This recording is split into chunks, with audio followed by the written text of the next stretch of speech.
Cette capsule vous est présentée par Evo Retro, marque cool d'accessoires de jeux vidéo et de protecteurs pour mettre en valeur vos collections de figurines Funko Pop ou cartes Pokémon, ainsi que par la boutique Maixu pour vos peluches et articles décoratifs geek. Bonjour, Gilles ici pour Ciné Techno. Je vous parle du combo 4K Ultra HD Blu-ray de Cloverfield en édition Steelbook. Le film de Matt Reeves est distribué par Paramount et met en vedette Michael Stahl David, Jessica Lucas et Lizzie Kaplan, sorti en magasin le 17 janvier 2023. Alors qu'ils sont réunis pour fêter un ami, un groupe de jeunes adultes se trouve coincé à New York alors que la ville est attaquée par un monstre géant. Pour bien apprécier Cloverfield, il faut se mettre dans l'état d'esprit de l'Amérique des années 2000. Une Amérique, évidemment, post-11 septembre, en pleine guerre en Irak, encore traumatisée par les événements terroristes sur son propre sol.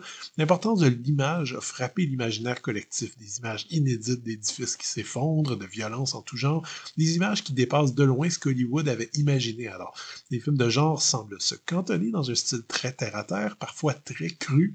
C'est l'avènement, par exemple, des torture porn et des films d'horreur qui recentrent le genre vers les frissons très simples, à hauteur d'homme. Et donc Cloverfield tombe là-dedans, présenté par une campagne marketing qui exploitait à fond l'aspect mystérieux de l'œuvre. Le film a donc piqué la curiosité des spectateurs avec sa stratégie de vente basée sur le fameux Mystery Box ou boîte à mystère de son producteur J.J. Abrams. En bref, on ne montre rien à l'avance. La bande-annonce ne présente que la scène du début, le titre ne réfère à rien de précis, on ne sait même pas de quoi va parler le film. Par ailleurs, même si le fameux genre du found footage, qui était remis au goût du jour depuis le projet Blair, n'avait jamais vraiment quitté les écrans, on n'avait jamais vu jusque-là un gros blockbuster exploiter cette façon de faire. Vous l'aurez probablement deviné, donc Cloverfield se regarde comme si on allait faire une montagne russe dans un parc d'attractions.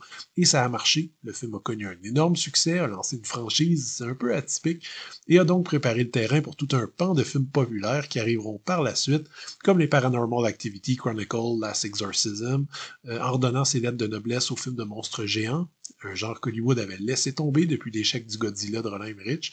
Cloverfield peut être vu en fait comme l'ancêtre des nouveaux films de kaiju américains tels que Pacific Rim, les films de Monsterverse de la Universal, dont Godzilla, Kong Skull Island et Godzilla vs Kong.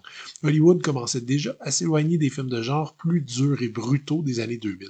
Pardonnez donc cette longue introduction, mais je tenais à revenir sur le contexte afin de souligner tout ce qui a permis à Cloverfield d'être non seulement un film unique à l'époque, mais un film qui a modifié à sa façon le film de genre populaire des années 2010. Et je dis tout ça parce qu'en revoyant Cloverfield en 2023, je me suis vraiment rendu compte que le film a vraiment de la misère à garder mon intérêt. J'ai trouvé le film de Matt Reeves assez laid, mal joué, présentant des personnages qui sont vraiment sans intérêt, vides, antipathiques, et finalement un récit vide, assez peu crédible et jamais satisfaisant. Et j'ai été vraiment obligé de me demander pourquoi mon opinion sur le film avait autant changé depuis que je l'avais vu en 2008.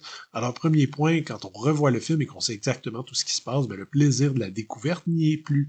Le Mystery Box de J.J. Abrams fonctionne une seule fois, pas deux.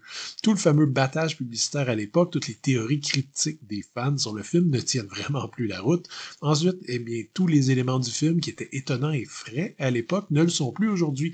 Et ce n'est même pas la faute à Cloverfield, puisque ces idées ont presque toutes été copiées, imitées et réutilisées par la suite, parfois avec encore plus d'efficacité.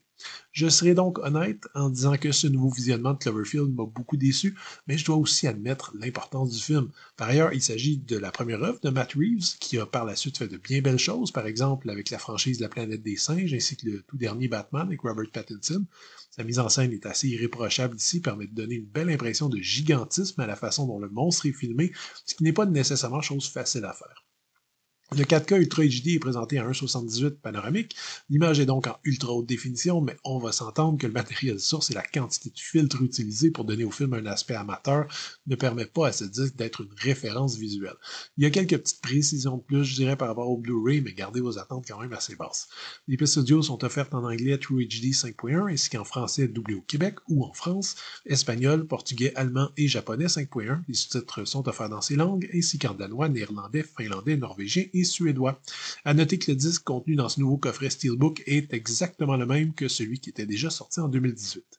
Tous les suppléments se trouvent sur le Blu-ray qui vient dans l'ensemble. On trouve donc une piste de commentaires de Matt Reeves, un mode de visionnement appelé Special Investigation Mode qui permet d'en savoir davantage sur le récit et le film, un making-of d'environ une demi-heure, une featurette sur les effets spéciaux, une autre sur le monstre en tant que tel.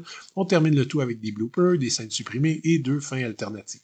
Cet ensemble en steelbook est vraiment très beau, même si les disques sont les mêmes que ce qu'on trouvait déjà sur le marché.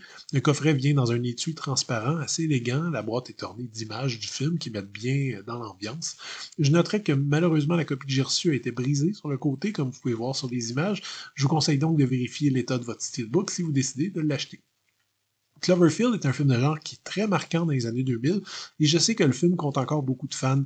Malheureusement, en ce qui me concerne, personnellement, j'ai eu de la difficulté à avoir du plaisir à regarder ce film 15 ans après sa sortie. Je l'ai trouvé frustrant et rarement excitant.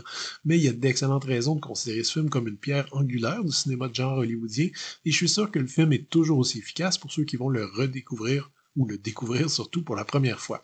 Ce nouveau coffret Steelbook n'offre rien de nouveau en termes de contenu, mais permet aux amateurs de posséder le film dans un emballage magnifique qui rend justice au visuel si particulier de l'œuvre. C'était Gilles, merci, bon visionnement.